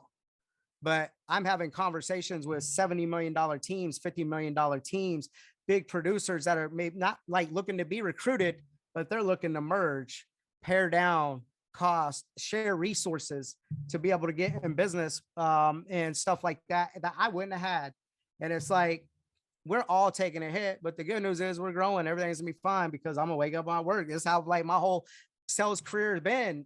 Like, it's like I lose one market here, it's down, and then really up over here. But the one thing that stays the same is my work ethic, my attitude, my effort, that's what I can control, right? And so when things change, if I don't change with them, I'll be left behind. And so you could say these things look easy or that, or I don't have to do this or that. Don't complain about the result that you get, like at all. It's like I told somebody, like there's a bunch of stuff I'm doing right now that I wish that I wasn't or didn't have to do or said that I would probably never do it again. However, I'm going to remain a leader and responsible for my livelihood and my family's livelihood and all of you guys 2,500 agents that's in business with a bunch of us to play my part in staying relevant with the consumer and my business and keeping the main thing to be able to show other people, right? And then once you can show other people, clients, buyers or sellers in this market, that you're winning, good vibrations, positive attitude, controlling the things you can. Yeah, it's raining right now, but we're outside dancing in it versus under the tree complaining because it's sprinkling 2 hours ago or was sprinkling, but now it's pouring. We're dancing in it, right? Like that's the type of energy that I'm going to be attracted to. And everyone is watching right now. Everyone's like, man, like, yeah, I probably wouldn't have went to EXP or even been interested in looking at what the hell all them crazy people are doing over there. But it's like, we're checking out and I'm having these conversations versus like some of the conversations I'm having or not conversations that I would have been having 6 months ago. I can tell you that. So just because we're down, like my business is down, I have no problem telling people that I am down 30%, but I'm still growing. And when I hit these markers, it's like, yeah. And so we're like, it's just the reality. And I predicted all this stuff. It's like the numbers and the math don't lie. And so it's like what we were about to experience, we're in it. And it's like, okay, now we're here, we're experiencing it. Cool. Like this ain't as bad as what I thought. Like I worked my ass off all summer to prepare for this winter. And then I'm going to work my ass off all winter to be able to explode out of spring and summer, like without a doubt. When everybody's gonna be like, oh, okay, man, that was the worst winter ever. And it's like, man, I shouldn't have been that negative, or I probably shouldn't have took all that time off, or I probably should have went and helped more partners, like, or whatever, because everyone is watching. And the people that stay in action and don't count the cost, just like we tell agents, hey, don't focus on volume, just focus on the units and the volume will come. Because it starts playing mind tricks with you and head trash and, comparison to what other people got going on or not going on gives you more hope or, insecurity sets in or whatever, especially the media. Cut it all out.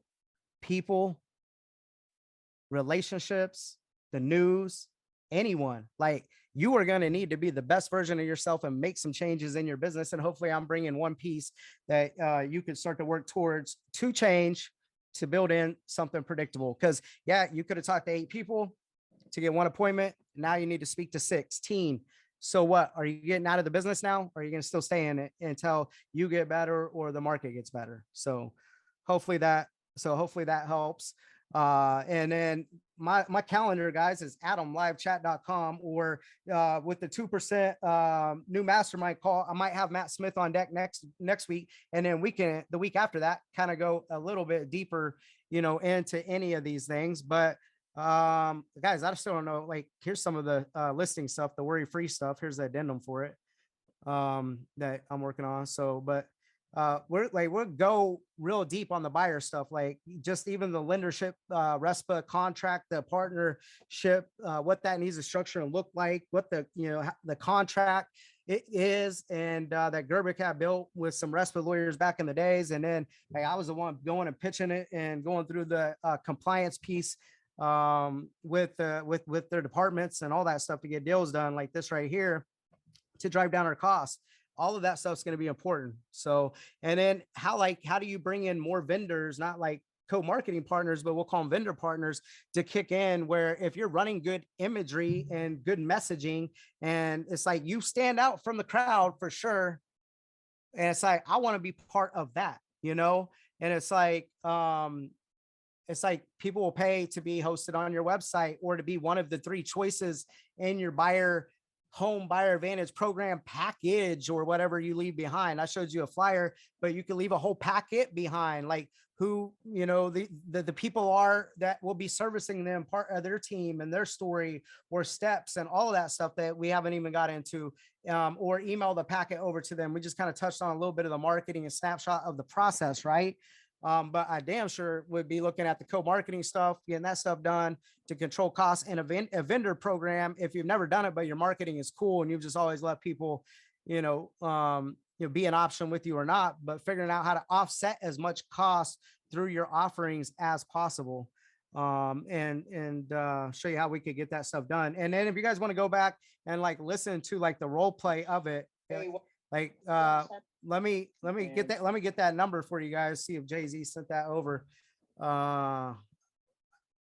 And then you guys will be able to go through like me role playing. Now most of the buyers are role playing that out, but I'm gonna work on that number. Can you not unmute yourself, Matt?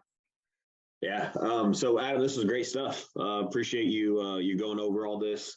I got a lot of notes of things that I want to improve for the offers that we're providing to the buyers in this market, and give our agents that competitive advantage to win more consults, more appointments, etc. So lots of great stuff. I'm looking forward to these masterminds. It's one of the things that I think there's a lot of power in who you partner with, and we've got a lot of intelligent people in this network and a lot of big business builders, big agents that specialize in a lot of different things. And this is just week one of an amazing movement for these masterminds to give back to each other. We're gonna see how it goes, but I really venture to think that we're probably going to have a lot of other people presenting what their specialty is, so we can all learn from each other. And just a mastermind on how to get through this market shift, how to do marketing, how to do buyer stuff, seller stuff, whatever it is, leadership, coaching, any of that. I just think that there's a lot of value in this network that we could just collaborate and give back to each other. So super excited for these. And this was great. The Home Buyer Advantage program. I'm working through revamping Warrior Free Listing program right now in my own business. And Home Buyer Advantage program is right behind it. You now, Matt. So there we go. Yeah. Just in time, man. Yes. The thing is, it's like, sorry about that, guys. When I launched that webinar, my security settings made me go back in and redo everything. So, or approve it. But yeah, did you kind of fill them in on, you running this process and how it's worked for you? Because you don't got to be a team to run it, guys. Like, you can structure it for a single agent and all that stuff. The imaging, the messaging, and the marketing, the packaging, and the offer and the solution is what matters. But how did this start changing for your agents? I think just having a core process that you take people through and sticking to it just start there. You don't have to have all the offers in the world. Just have a offer and be different, because how many agents do we know in our marketplace that are competitors, whatever they may be? Maybe you, maybe in your own office, I don't know, but they just work on accident and not on purpose. Right. And I call them Pop-Tart realtors. They just get excited when they have a showing. So they're going to meet a stranger at a house that they don't know anything about the house. They don't know anything about the person. They don't know anything about how they can help them. They're just literally opening doors for people. And if you build a process around it, you have value propositions to provide value, and you take every buyer and seller through this core process, now you're setting them up for better success, a better experience, and also you're managing your time way, way better, and you're actually building a duplicatable and scalable business, which is what we're all after, working on purpose instead of on accident, working on purpose and not on accident, right? Right. Too many agents that just kind of get lost in the sauce, so to speak. And this process of just having a consultation of some sort, some place to start with your home buyers, with your sellers, that's step one. You can even, if you're doing a Zoom, you mentioned Zoom is a great option. Do it virtual. Do it at the house if you can't get the consultation at your office. But you need to take them through this core process so you can educate them on the market, you can differentiate yourself, and you can set your next follow-up appointment based on the value you provide. Right. That is it right there. And you have to focus on one thing and then go to the next step. When I'm on the phone with people, I'm not trying to be the smartest real estate agent and puke a bunch of information on you and show you why I am so smart. It's not. My goal is to get your undivided attention in a mutual agreement that you're going to look at my offer that at that time is going to show you and also explain to you why I can help you achieve what you're looking to achieve and why you're asking the questions that you're currently asking, but you're going to learn so much more and get so much more. It's like at that time. And so that, I mean, that's it. Being able to control the environment whenever you're out in the jungle. And I don't even care if you're sharp or smart or whatever, because I mean, I thought I was. However, the universe of business and processes don't care at all, because it's gonna like bump you out of that natural state, and in that climate you don't have control of it. Anything can happen, right, or be said or done and come and go before you get to the point or whatever, and or it's too late, right, or just better hope that trust is there. And so I know a lot of smart broke real estate agents in the last downturn, a lot of them, like they came and worked for us.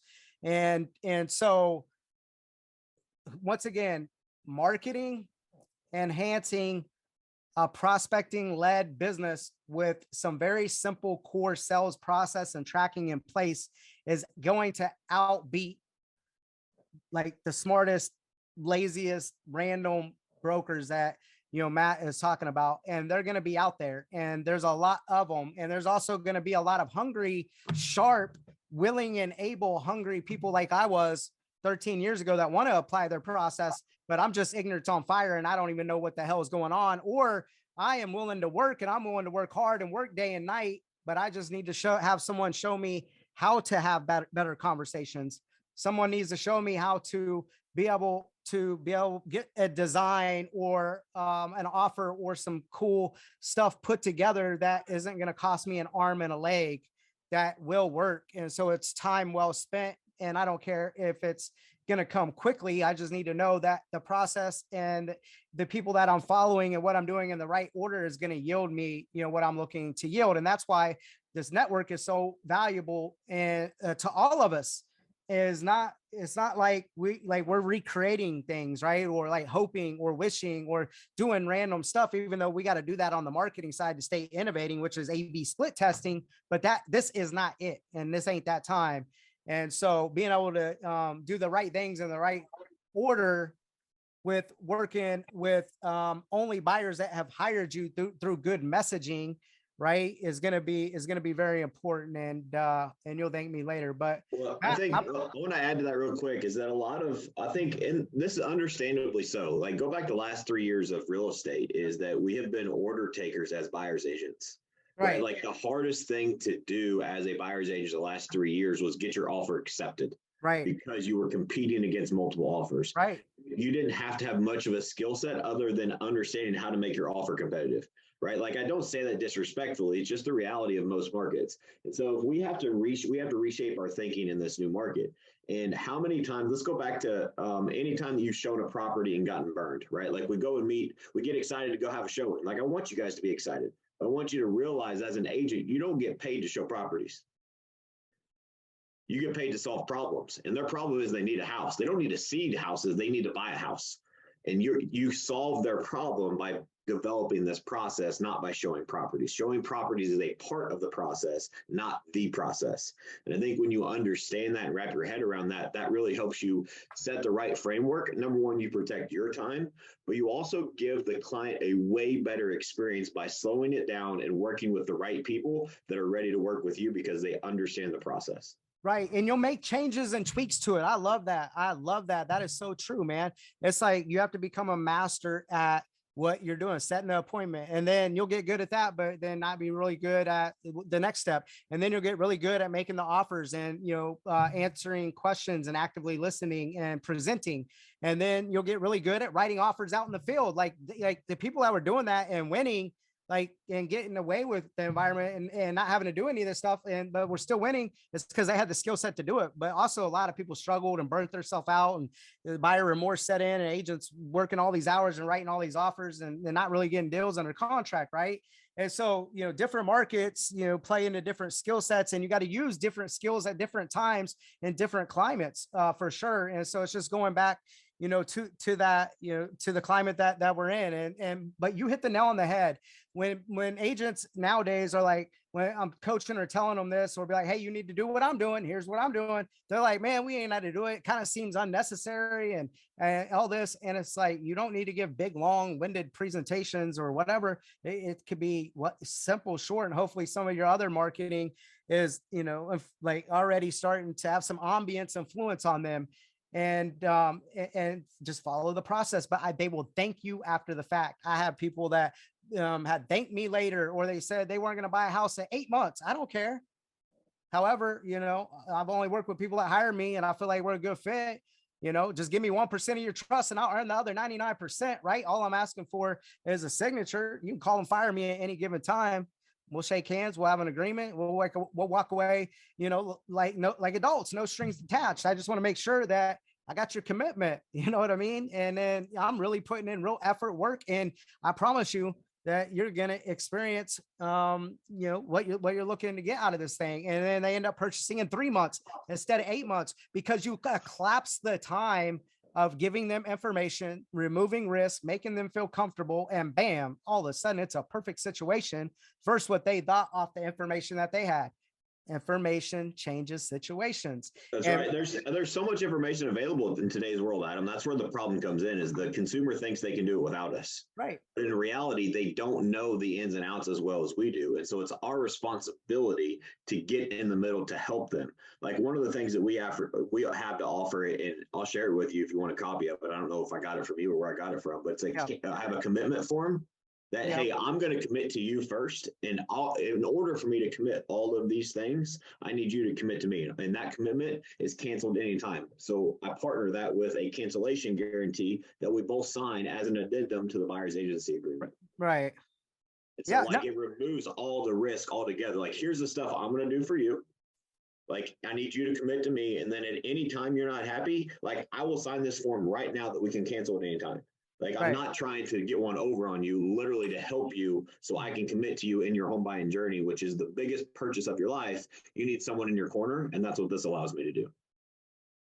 Yeah, I mean, it goes back to, you have to be, when you say, when you operate out of scarcity, and it sucks when business is down and it seems easy. And if I do it and it does work out, it's going to be a lot more than normal. It's like we start negotiating with ourselves, as Matt calls it. And then our mind plays tricks on us and it never works out. Versus staying disciplined to what we know works and then getting better. And over time, you will capture those people in that higher tax bracket, and those things. And it's so important that the trusted advisor piece of that information that is delivered and how you are explaining it to them is really what they're going to be most thankful of. Because now it's like, I knew this and I seen all this information, or been told this, or downloaded this report, but more importantly, you help them break that down into bite-sized, digestible pieces of understandable information that is relevant to what they're doing and their neighborhood, and it's hyper local. And now, cool, I feel comfortable knowing what to expect, what is going to be needed of me to compete in a market that we're in, and all of those things, right? And here's where we should expect to land within, whatever range on the moon, right? And it's like, when you give them that type of clarity and understanding, that trust is there, right? And so, and up front, and that time was well spent with a bunch of other stuff, that like love it or leave it guarantee, buying them a home warranty, all the stuff you've done in the resource center, or blah, all those different packaging of things. And all I'm asking for is your loyalty, with hiring me, and all that fun stuff. Now, when it comes to the transaction fee for $397 or $700, $800 on the listing side, I roll that into different closing costs and things like that. And X amount of time, whatever, you can know your stats, I get that rolled in to XYZ. And so we can, cross that bridge at that time if I can't get this negotiated for you. Is that fair enough? If they're, have a problem with the money, it's like, I'm not collecting this up front. You're not going to write a check today, any of that stuff. And it's like, when I told you I'm going to work for you for free, I'm going to try to get every single thing I can, done for you. and look after your best interest and all of that stuff. Is that fair enough? Right. And so we tracked from listing agreement from buyer agency where they signed with the transaction fees or listing fees, what percentage that we collected, and we tracked those numbers as well. And so, yeah, well, you have to maybe you're up against a situation where you can't figure out where to put it or place it. And so it just makes sense to cut your costs. But even on our flexible commission on the listing stuff, when we get into that, we're going to be focusing on a couple series here with the buyer stuff. This ain't going to be it. As we go deeper into it, it's like, I'm not cutting my costs. If anything, I'm adding more value. I'm articulating my value, but more importantly, I can execute on my value and I'm worth my value. And so that's going to be the last thing that happens. I'll figure out, where we can put it. And if you've done so much for these people and you there was upfront, there was nothing, that they didn't agree to, and they definitely see the value, felt the value, understand the value. Sometimes they are paying that, by themselves or a piece of that at the end of it. And they're happily doing that. And let me tell you why I attach that to the love it or leave it guarantee, because if you have to turn around and sell your house and you're going to pay me $400 to sell it for free, even though in the fine print and the addendum, they're still going to pay, the buyer agent 3%, 2%, whatever that is. But, we're going to list it. We're going to do the marketing, design, all of the stuff that they're going to get with the brand promise and how I work. Like that to me is worth $400. And easily what you're going to find out is it will be to about 85% that you make or whatever the offer to. And so it eliminates that remorse, and it's a good insurance to be able to turn around and sell it for free within that extra 12 months. And then we track the actual thing where like, oh, well, you're going to have to be, selling a lot of houses for nothing and doing a bunch of work here. Let me tell you what, we live in a military town and we only honored about less than 3% of those a year, selling over 1,000 houses a year with 20 agents or so. So, and I know Matt lives in a big military town too, or base, and, offers something like that. And so it's scarcity mindset, but you're going to have to deliver way more value, make bold promises, and come through on those promises. And you will end up making it an income pillar and offsetting your costs with your assistant, your transaction coordination person, and or any other costs that you could tie it into the processing of lower income producing activities. So it keeps you in a high leveraged moment. So you can be well on your way to building off of these KPIs, to building not just a sales business and working in it and having a high paying sales buyer agent, listing agent job, but to start to do what Matt did by following, processes and made it a core of his business, and then continuously added on other niches, lead gen, and then other KPIs that come along with that business, to eventually working your way out of the business to become the CEO of your guys' business and start running your business and building it bigger. And there is many different models and structures to run it inside of EXP structure. You don't have to just do it one way. And that's the good thing about it. But if there's no other questions, man, I appreciate you guys. And it's like, anyone that signed up for this webinar, since Jay-Z, the guy that was wiring up the folder for us, when the demand replay goes back out to you guys, there's going to be an actual number, and text that number back and text what it says in there. It should say this, whatever, like a word or two, and then it will trigger for a Google Drive folder to be sent to you. And there'll be a bunch of different stuff in there and things like that, ISA calls, agents, but more importantly, addendums, documents, imagery, brochures, presentations will be in there. Even the presentation that you had seen that we just burnt through, I have like 4 different versions of that, different colors, different copies, different like formatting, and all of that stuff in there. But you know what stays the same? Because it's like, we'll give people like options or whatever. The imagery with the actual unique value proposition. And then, yeah, it looks different. It might have a different feel aesthetically, but cool. Like, you might be a great designer, be picky about this or that or whatever, but you build that structure and then the milestones of what they should expect and what's going on and why you, and them should work together. And then, and all of that stuff stays the same, right? How it looks, how it feels, what you burn through or don't burn through here, how fast or quick, none of that stuff matters. So keep that in mind, guys. And so, even the coined phrase of the actual offer itself don't have to be whatever, whatever, but it's like coin a phrase, build a program, call it something, deliver on something, and make it look cool, articulate it well, and just do it. So that's all I got today, guys, for this one. But this is going to be like probably like a 3-part series with the buyer stuff that we're going to get into. So, and then and it could be a month, 2-3 weeks before you see me back on here. You're going to see another top alpha on a Monday call. And I was just the first one to kick it off, and so I apologize with the hiccups and all that stuff, guys. But it's like a cool way to see the who's who and what they're doing, and hopefully show you their one thing or their one change or one commitment that they're building into the new economy with, just like I showed you today, guys. Other than that, I appreciate you guys. I'll catch up with you guys later.